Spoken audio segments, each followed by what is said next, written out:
Bon, là maintenant, je propose d'en finir avec l'épreuve maths gênée 2022. Euh, on finit avec donc les deux dernières parties, la partie 5 et la partie 6. Et il y a des choses jolies qui nous attendent, surtout dans la partie 5. Alors, on part de P un nombre premier, K un entier, Q égale P puissance K. On reprend les notations de l'exercice 3, donc bon, c'est FQ, etc., H3 de FQ, tout. Quelles sont les représentations de dimension 1 de H3 de FQ à isomorphisme près? Combien y en a-t-il? Bon, alors ça, on l'a déjà vu, et puis on l'a vu en prélude, on l'a revu justement dans l'exercice 3. Alors, les représentations de dimension 1, ça veut dire que ce sont des morphismes de H3 de FQ dans ces étoiles. Ensuite, elles passent au quotient du groupe dérivé. Le groupe quotient, quand on quotiente par le groupe dérivé, on tombe sur FQ2. Donc, ce sont les caractères du groupe abélien fini FQ2. Et ça, on sait qu'il y en a Q2. Voilà. Bon, ça, je passe un peu vite parce qu'on l'a dit déjà plusieurs fois. Maintenant, c'est là qu'il va y avoir quelque chose de nouveau. C'est-à-dire qu'on part d'un caractère de FQ, donc d'un morphisme de FQ dans ces étoiles, qu'on appelle psi. On suppose que psi n'est pas constant égal à 1, et on va définir ρ psi. Alors, ρ psi, ça va être une représentation, pour l'instant pas encore, hein, mais ça va l'être, une représentation de H3 de FQ, donc ça c'est le groupe, sur l'espace C de FQ. C'est juste une question qu'il faut essayer de faire toute une gymnastique pour définir tout ça. Vous voyez tous les éléments en présence hein, qu'il faut. Rho psi de H de x0, y0, z0, voilà, que l'on applique à f qui lui-même est une fonction qui à x donne ceci. Voilà. Donc, c'est vraiment compliqué. En tout cas, on voit que c'est bien linéaire en f. On voit que c'est inversible aussi. Donc, ça va bien dans GL de C, ceci, ρ psi de H de x0, y0, z0, c'est bien dans GL de C de F. Bon, alors regardez comment c'est défini. Alors, on admet que l'application, donc bon, c'est un endomorphisme. Bon, alors, on a dit un peu plus, on a dit non seulement c'est un endomorphisme, mais en plus ça va dans GL. Bon. Démontrer que ρ psi est une représentation. À partir du moment où on voit que pour identité ici, donc quand on prend 0, 0, 0, déjà qu'est-ce que ça fait? Ici, ça fait psi de 0. Comme psi c'est un caractère, ça fait 1. Et là, c'est f de x. Donc, c'est l'identité. Donc, si on montre que c'est compatible avec la multiplication, alors, on verra bien que c'est inversible. Hein, donc, ce que j'avais annoncé, que c'est dans GL, et que ce sera une représentation hein, d'un groupe fini. Donc, il faut montrer que ρ psi du produit, c'est le produit des ρ psi. OK, alors on va regarder le membre de gauche.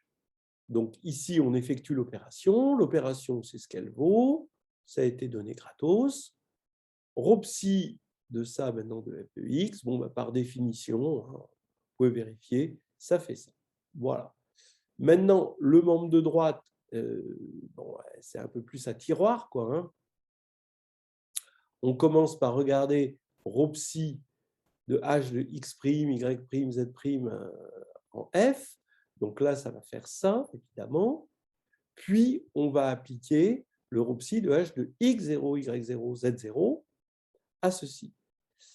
Donc là, il faut voir qu'on a déjà une fonction en x, il faut faire attention, parce que là, il y a un x ici qui est bien caché. Donc lui, il va falloir, regardez, donc vous prenez psi ici de z0 plus x, y0, ensuite psi de z'0, attention, x plus x0, y'0, là il faut faire attention, et ici f de x plus x', plus x0.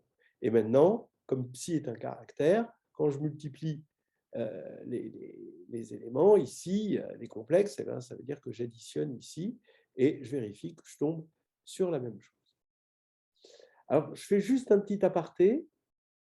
En fait, pour dire aux curieux, aux mathématiciens curieux, d'où sort ce ρ psi? Ce ρ psi n'est rien d'autre qu'une représentation qu'on appelle représentation induite. Et de quoi? Alors, on prend H, le sous-groupe petit h de 0, yz, quand yz appartient à fq, et c'est un sous-groupe distingué. Vous voyez que c'est ceci, cette assignation donne un morphisme, parce que ici on ajoute quand ici on multiplie, et ce morphisme a pour noyau grand H. Donc on a un sous-groupe distingué. Maintenant, si psi est un caractère de fq, on peut l'assimiler à un caractère de h par h0 yz donne psi de z. Voilà. Et on vérifie que comme on a 0 ici, ça va bien donner un caractère de h.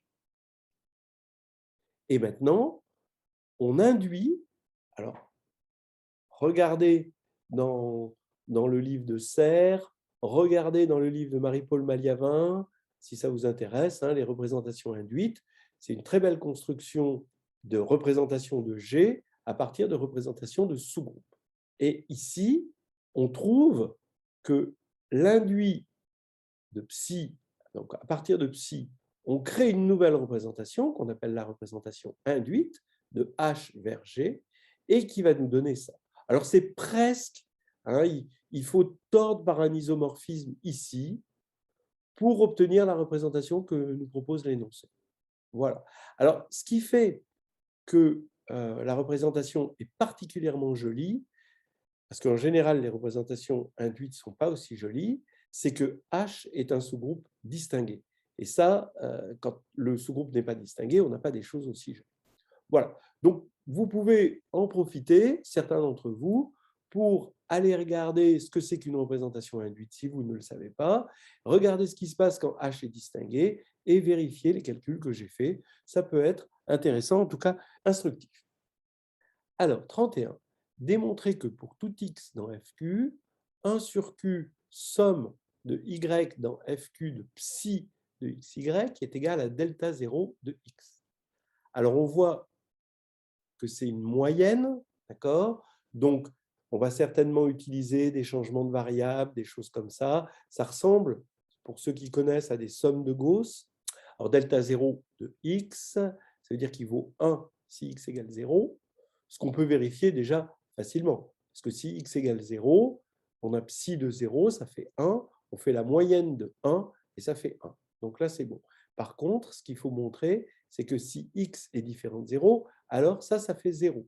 Mais ça, on a vu en prélude comment on montre qu'une moyenne comme ça est nulle en multipliant artificiellement par quelque chose et en faisant un changement de variable.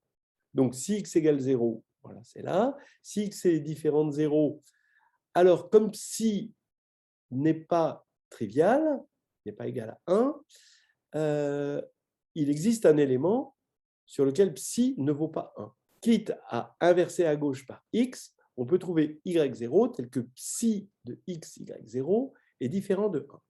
Parce que fq est un corps, on peut diviser par x. Alors on pose s égale ceci, et artificiellement, je multiplie par psi de x, y0. Quand je développe, je vais avoir psi de xy plus xy0, ce qui nous fait psi de x facteur de y plus y0. Et quitte à changer, faire le changement de variable y' égale y plus y0, je retrouve s. Comme ici, j'ai multiplié s par un élément différent de 1 et que je retrouve s, c'est que s est égal à 0. Voilà. Démontrer que tout sous-espace vectoriel non réduit au vecteur nul de C de FQ, qui est aussi stable par ρ psi, contient delta 0. Bon, alors là, on voit qu'il va falloir à fond utiliser ceci, le 31. Donc, on part de G, un sous-espace stable. G, ce n'est pas un groupe, là, c'est un sous-espace, attention, par ρ psi, F non nul dans G, puisque ce sous-espace est non nul. Et on va partir de x0 tel que f de x0 est différent de 0, puisque f est non nul, hein, il en existe un. Donc maintenant, vous voyez bien que cet élément-là, d'accord, quand on regarde la définition de ρ psi, ça va nous donner exactement le psi de 0, donc ici, plus x, y, donc ça veut dire psi de x, y, et on fait la somme et on fait la moyenne. Donc c'est exactement ça. Donc on va avoir s de x qui est égal à delta 0 de x, d'après la question précédente, fois, bon, d'après la formule ici, f de x plus x0, hein, on va avoir toujours le même quand on somme, on peut mettre ça en facteur. Et ça, eh bien, je vous laisse vous convaincre que ça fait f de x0 delta 0 de x. Donc, vous regardez, si x est égal à 0, ben là, ça va faire f de x0. Et si x est différent de 0, ça fait 0. Donc, ça fait bien ça. Donc, on voit qu'en tant que fonction, delta 0 est égal, donc on élimine x, on regarde ça en tant qu'égalité de fonction. F de x0 est différent de 0, donc je peux diviser. Donc, delta 0 est égal à 1 sur f de x0, q, et cette somme-là. Voilà. Mais comme f est dans G, que G est stable par ρ psi, ça, c'est dans G, donc ça, c'est dans G, parce que c'est un espace vectoriel, donc delta 0 est bien dans G. Voilà, ça, je trouve que c'est une partie très jolie. Vous allez voir, bien sûr, à quoi ça sert de voir que delta 0 est dans tout sous-espace stable par ρ psi. En déduire que ρ psi est une représentation irréductible. Ben oui. À partir du moment où toute sous-représentation non nulle, non triviale, hein, contient un élément fixé, on va avoir une représentation irréductible. Ce qui n'est pas quelque chose de tout à fait évident dans n'importe quel contexte. Donc, on suppose que C de FQ ne soit pas une représentation irréductible. D'accord ? Alors, on pourrait trouver deux sous-espaces stables non nuls, G et G', tels que C de FQ égale G plus G', en somme directe. Ça, c'est le théorème de Maschke, c'est ce qu'on appelle le théorème de semi-simplicité des représentations. Et ça vient du fait que le groupe est fini, donc le groupe, c'est le groupe H3 de FQ, il est fini, et qu'on regarde des représentations sur C. Voilà, hein, parce que ça demande de la caractéristique 0, tout ça. Le tout, c'est de pouvoir faire des moyennes. Faire des moyennes, ça demande que le groupe soit fini, ou alors qu'on puisse intégrer, mais ça, c'est encore un autre problème, et qu'on soit en caractéristique nulle. Et ça nous permet d'avoir de la semi-simplicité, ça, c'est dans le cours. Comme G est non nul, et G' est non nul, stable par ρ psi, eh ben, on aurait delta 0, d'après la question précédente, qui appartiendrait à la fois à G et à G', et ce n'est pas possible parce qu'ils sont en somme directe. Donc, ça contredirait le théorème de Maschke, et donc le théorème de semi-simplicité. Alors, maintenant, démontrer que si psi et psi' sont distincts, alors toujours non constants à 1, on les a toujours pris différents de 1, donc ces deux caractères de FQ distincts, alors les représentations ne sont pas isomorphes. Et on nous donne une indication, on pourra s'intéresser à l'action du centre. Donc le centre qu'on a décrit tout à l'heure, c'est les éléments de la forme petit h de 0, 0, petit z. Donc on va supposer par l'absurde que les deux représentations sont isomorphes. Donc on a un automorphisme iota de C de FQ tel que iota de ρ psi. Alors là, vous voyez, c'est l'élément typique du centre, hein, h de 0, 0, z de f est égal à ρ de psi'. Là, on a 0, 0, z de iota f. Donc en fait, vous voyez que iota commute, c'est presque une commutation, hein, parce que c'est deux représentations différentes. Donc ici, on a iota, il commute, il passe ici, et le ρ psi devient ρ psi prime.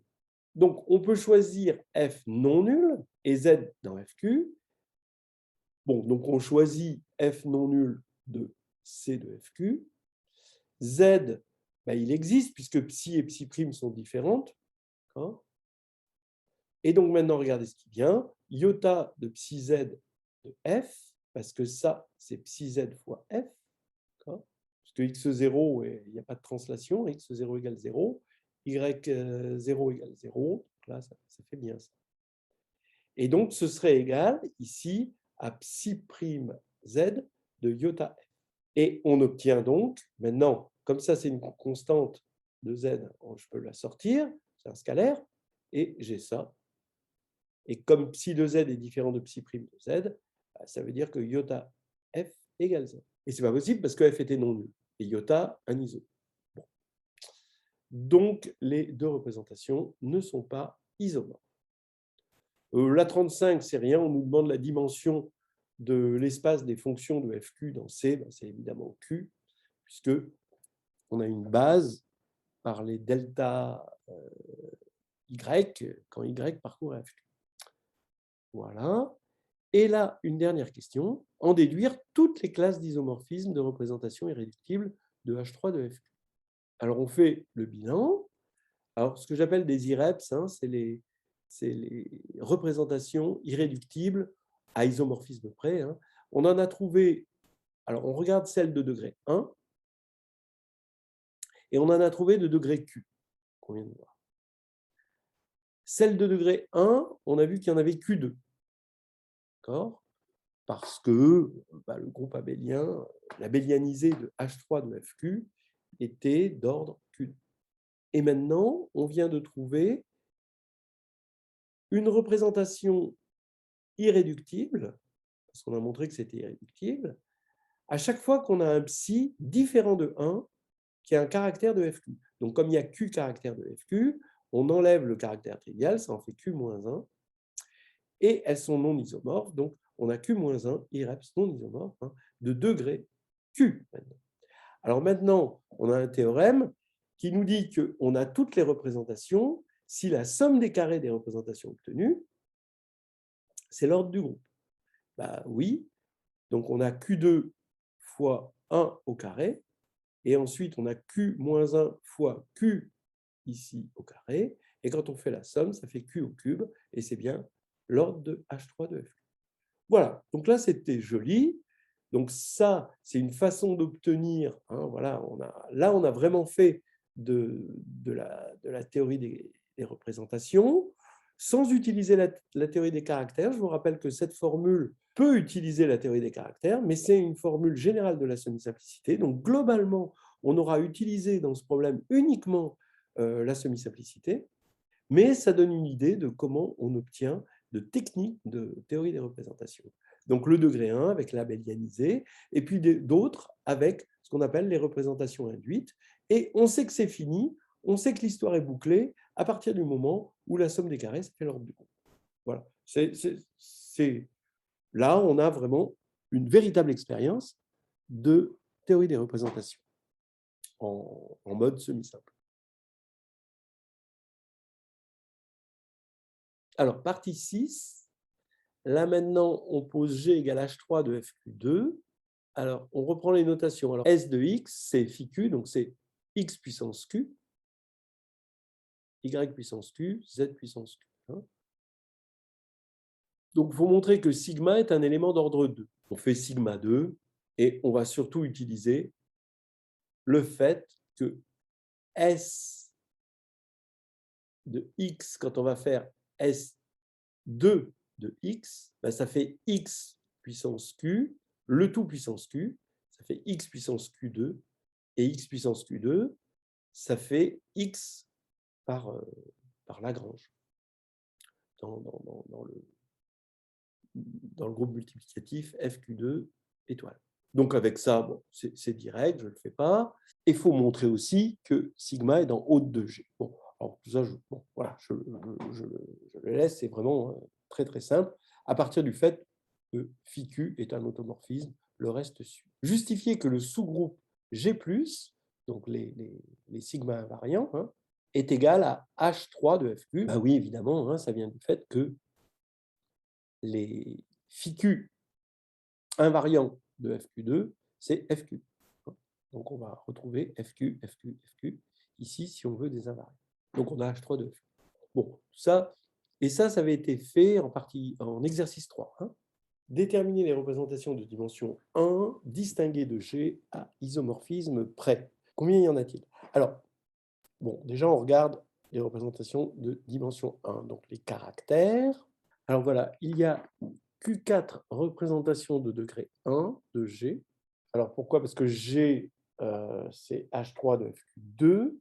Donc on avait vu que pour H3 de FQ, c'était Q2. Hein, donc là, c'est Q4. On voudrait des représentations V telles que la restriction à G+, soit triviale. C'est ça ce qu'on appelle des représentations distinguées. Mais V est de dimension 1, d'accord? Puisqu'on a des représentations de dimension 1. Donc si on veut que VG+, qui est déjà de dimension 1, ne soit pas réduite à 0, c'est que VG+, doit être elle-même de dimension 1. Donc ça veut dire que VG+ égale V, et donc la représentation est triviale.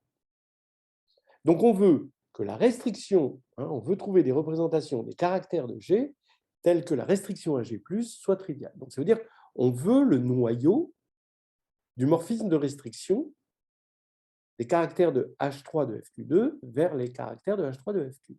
Alors là, on a un théorème qui s'appelle le théorème de relèvement des caractères, qui est typiquement abélien, hein, il est totalement faux en non abélien, abélien fini, évidemment. Et qu'est-ce qu'il dit? Il dit que c'est surjectif, c'est-à-dire qu'on peut toujours relever un caractère. Donc quand on a un sous-groupe, un caractère d'un sous-groupe, on peut le relever en un caractère du groupe. Un petit peu comme un théorème de la base incomplète, qui nous permet de relever, quand on a une forme linéaire sur un sous-espace, on peut relever cette forme linéaire sur un espace plus grand, hein, en prenant un supplémentaire. Donc c'est un petit peu ça l'idée. Hein.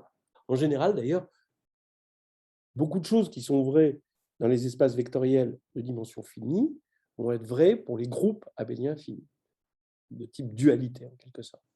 Alors, on a donc ce théorème de relèvement des caractères et qui nous dit que ce morphisme de restriction est surjectif. Ici, on a Q2 éléments, ici, on a un Q4, donc le noyau va posséder évidemment Q2 éléments. Donc, il y a Q2 représentations distinguées de degré 1, puisqu'on vient de voir qu'on en cherchait le noyau. C'est une jolie question. Alors, maintenant, on part de psi, un élément de FQ2+, et on suppose qu'il n'est pas constant égal à 1.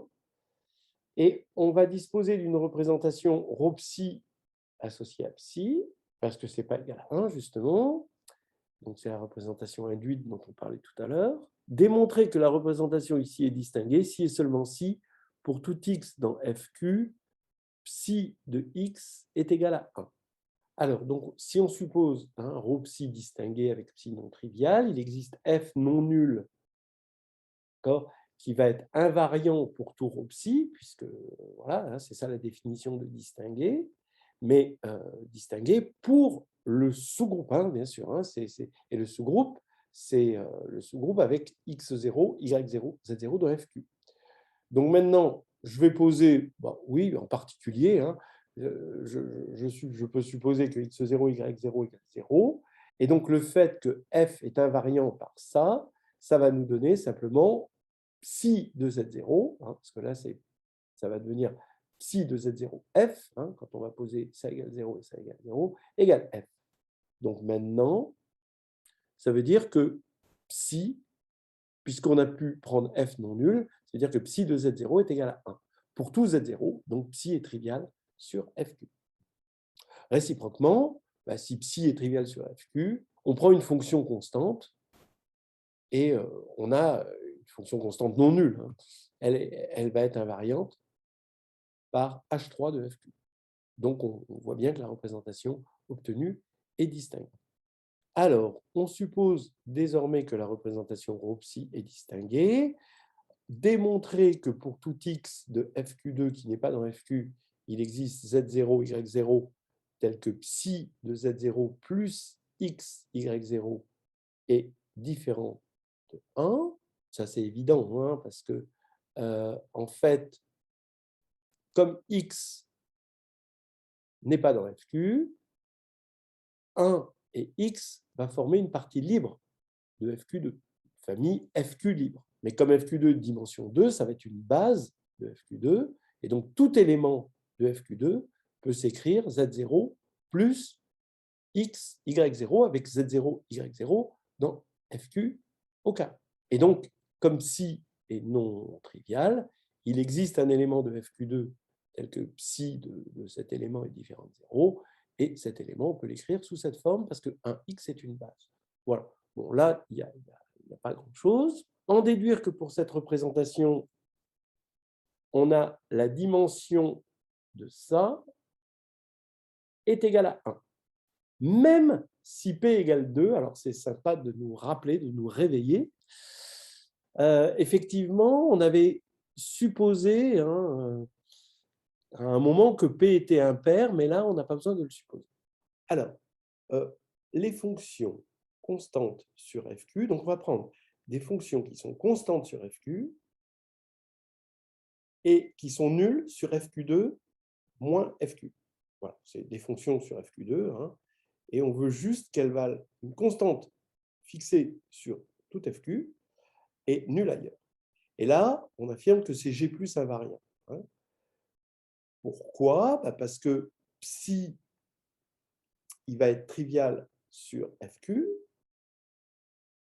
donc c'est déjà réglé. Mais maintenant, on a encore dans la représentation ρ psi, on a encore le f de x plus x0.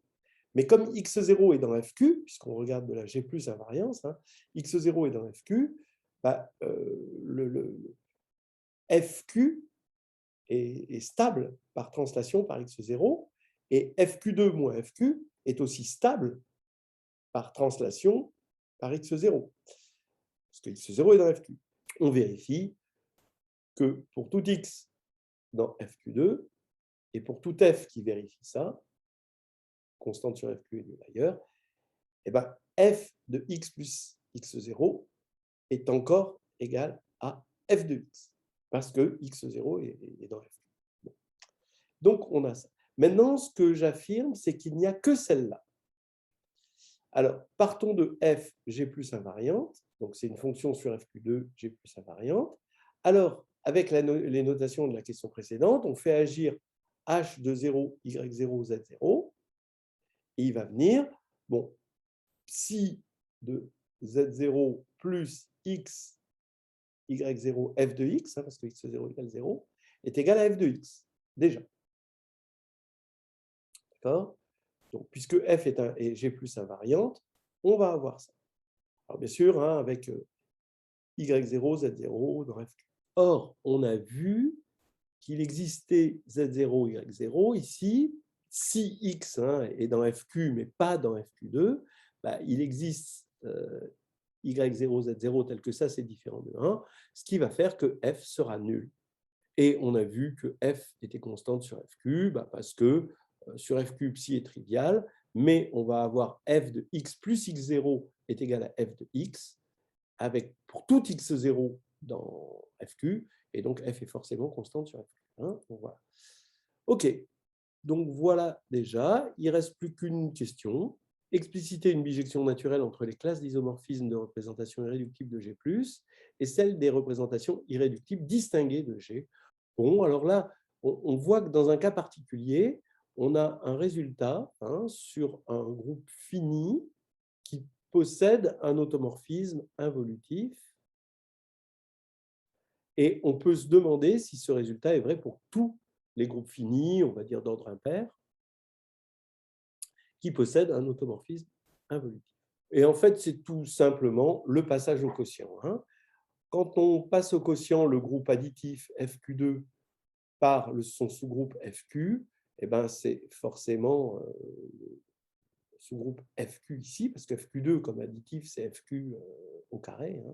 Donc, quand on quotiente par FQ, ça fait FQ.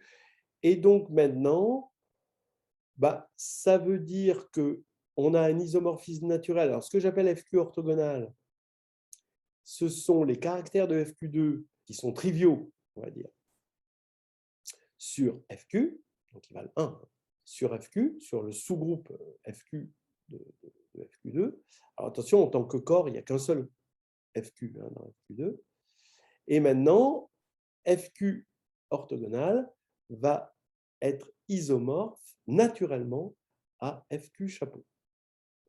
Donc maintenant, quand on a psi dans FQ orthogonal, d'accord, ça, eh bien, psi va devenir psi bar ici. Donc vous voyez bien que vous avez un isomorphisme naturel qui va envoyer psi ici, mais dont on veut qu'il soit trivial sur FQ. C'est ce que j'appelle FQ orthogonal, et qui passe au quotient de FQ, puisqu'il est trivial sur FQ, il y a passage au quotient, et qui va donner, parce que FQ2 quotienté par FQ, c'est isomorphe à FQ, un caractère de FQ. Et c'est facile de retrouver psi à partir de psi bar en composant par pi. Voilà.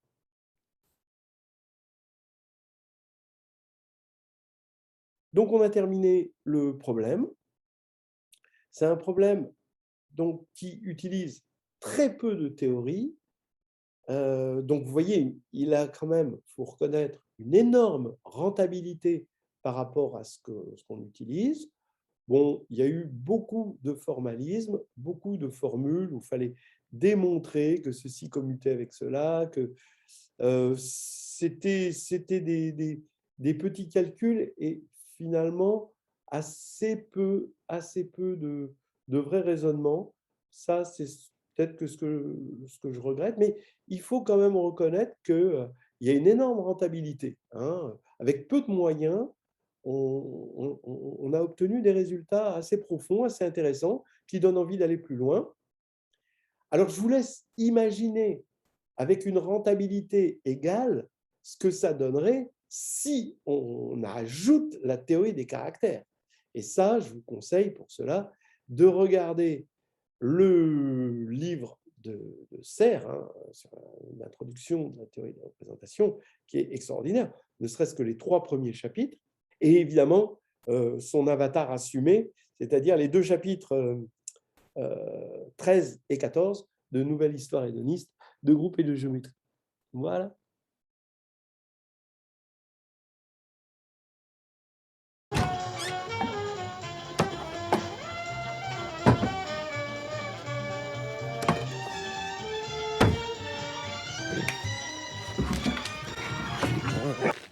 It's a numbers game. It's the wildest. Toby, one full of love. Jan, the flower. Is that a wine? A creature of the senses. What did I tell you about whining? You whine, you don't eat. You won't believe I will what throw this shit in the trash. I don't want to, but I will. You understand? Starring All right. Bethany Mew, Christopher Jones, Judy Pace, Maggie Threat, Ann Martin, Christopher Jones, the star of the sensational Wild in the Streets. Afterwards, while I was doing the dishes, he played, and then at the club, it was going great. And where?